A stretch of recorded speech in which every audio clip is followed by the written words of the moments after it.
Hi, I'm Ling-Nah. I'm a visual artist working mainly with charcoal as a medium. Not the charcoal that you use for barbecue or the charcoal peels that used to treat food poisoning, but charcoal that we use for drawing in art. I create large-scale charcoal drawings of architectural spaces that reference the city's transitional spaces. There are different types of charcoal and you can easily use them to create an abstract drawing. This is willow charcoal that is usually used for sketching or mapping at the beginning of a drawing.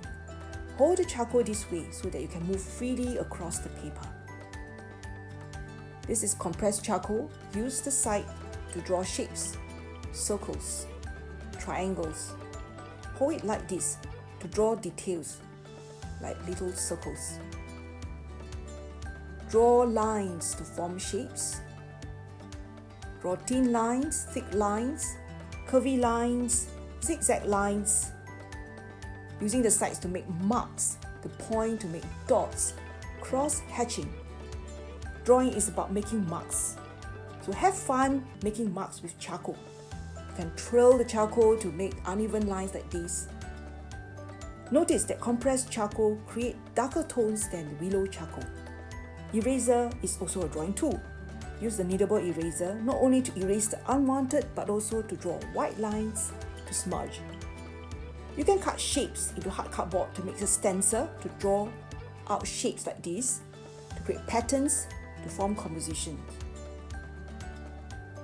I'm now using the side of the charcoal to draw the positive shape of a hand. This is the negative shape. Look how the fingers are forming. So play with positive and negative shapes in your drawing. Use a brush to blend the marks, create uniform tones.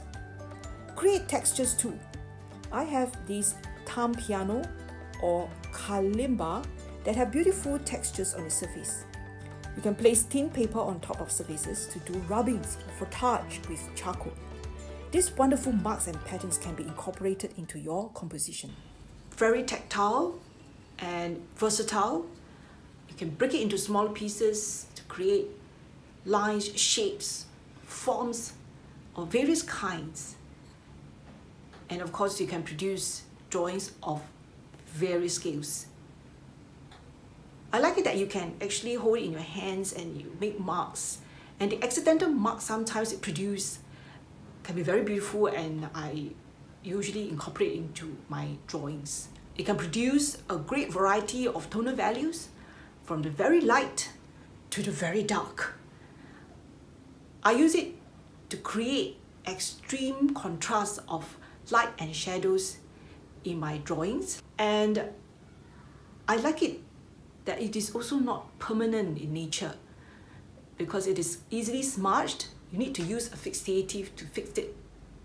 And with time, the drawings might change. It is just like the transitional spaces in the city. They keep changing over time. And that's why I liked it very much. Here is an abstract drawing which I did using circle as the basic shape.